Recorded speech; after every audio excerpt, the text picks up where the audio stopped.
बुलबुल ने अपने आप को इंस्पायरिंग महसूस किया जब मेंढक ने कहा कि वो उसे गाने की ट्रेनिंग देगा।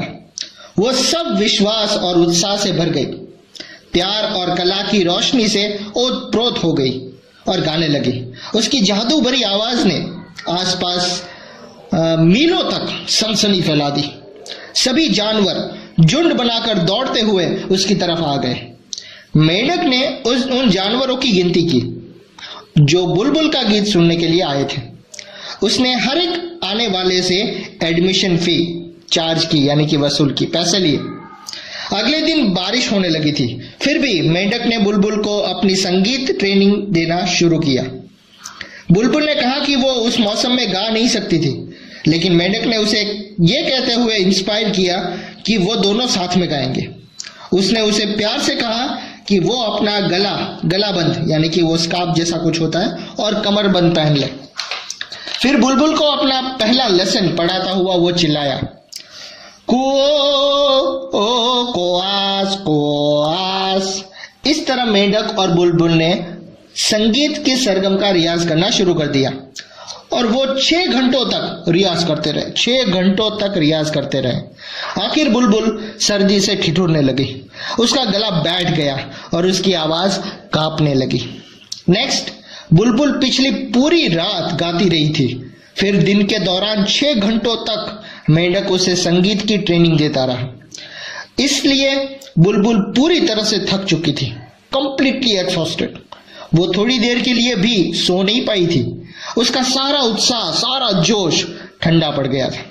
लेकिन जब रात हुई तो उसका गाना फिर से ठीक हो गया। सुमेट्री सभी सुनने वालों के भार से झुक गया था। वो सभी बुलबुल का गीत सुनने के लिए अपनी सांस रोके बैठे हुए थे।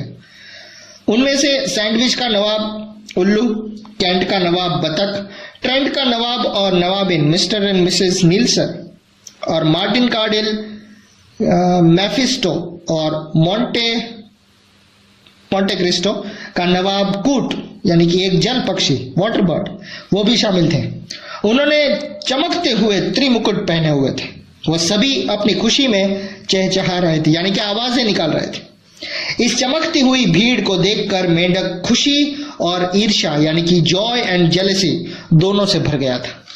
नेक्स्ट, मेंढक हर दिन बुलबुल को संगीत की ट्रेनिंग दिया करता। वो अपने गीत उसे बेचा करता और उनके बदले में उससे पैसे लेता। वो उसे इस तरह के वर्ड्स बोलकर डांटा करता, तुम्हें और भी ज्यादा टाइम तक रियाज करने की जरूरत है। जब तक तुम्हारी आवाज मेरी आवाज की जैसी जोरदार नहीं हो जाती तब तक। कल रात अपना दूसरा गीत गाते हुए तुम बीच में घबरा गई थी। तुम्हें अपने गीतों में कुछ और ज्यादा आलाप छोड़ने चाहिए, क्योंकि सुनने वाले इस तरह की ज्यादा चीजों को पसंद करते हैं।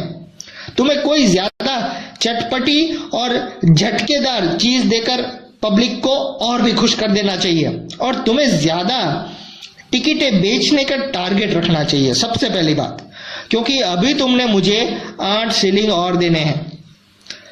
नेक्स्ट, दिन ब दिन बुलबुल ज्यादा उदास होती गई और पीली पड़ती गई। फिर भी उसने हर रात गाना जारी रखा, लेकिन उसका गीत अपने पहली आवाज, पहली ताजगी जैसा बिल्कुल नहीं था। वो ताजगी कहीं खो गई थी। अब ये एक थके हुए गीत के जैसा लग रहा था। आखिरकार बर्ड्स और सारे जानवर उसके गीत से थक चुके थे, यानी कि पक गए थे। बुलबुल की आवाज में अब क्योंकि कोई उत्साह नहीं रहा था, इसलिए टिकटों के बिकने से होने वाली इनकम कम हो गई थी। बुलबुल को भी अपने गीत से कोई ज्यादा खुशी या आनंद नहीं मिल रहा था। उसे तालियों की भारी गड़गड़ाहट की आदत पड़ गई थी, लेकिन वो अब रात के टाइम बिल्कुल खत्म हो गई थी और बिल्कुल अकेले में गाने से वो कोई खुशी महसूस नहीं करती थी। नेक्स्ट, जब टिकट ऑफिस से मिलने वाली इनकम कम हो गई तो मेंढक को बहुत गुस्सा आया। उसने बुलबुल को एक ब्रेनलेस बर्ड कहा, यानी कि बिल्कुल पागल, जिसका कोई दिमाग ही नहीं है। बुलबुल उस टाइम स्टेज पर थी। मेंढक ने उसे ये कहते हुए डांटा कि उसे अकल से काम लेना चाहिए और गाने के नए फैशन के साथ उसे गाना चाहिए। उसे अपने फेफड़ों को, लंग्स को फुलाकर जोश के साथ गाना चाहिए। बुलबुल ने मेंढक की डांट सुनी लेकिन खामोश रही, कुछ नहीं बोली। वो डर से कांपने लगी। वो डर रही थी कि स्टेज पर वो फेल ना हो जाए। उसकी आंखों में आंसू आने की वजह से उसे कुछ दिखाई नहीं दे रहा था।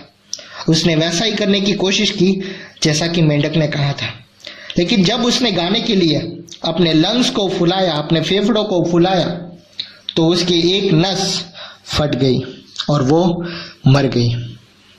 वैसे तो ये मेंढक ही था जो बुलबुल की मौत का कारण था, फिर भी उसने उसके लिए सिंपैथी में एक वर्ड भी नहीं कहा।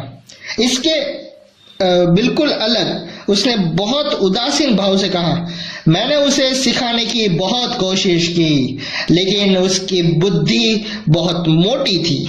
वो बहुत घबराई रहती थी और बहुत तनाव में रहती थी। मेंढक ने कहा कि बिल्कुल वो एक साधारण बात का उसे पता होना चाहिए था कि किसी गीत को जरूर ही उसका अपना गीत होना चाहिए।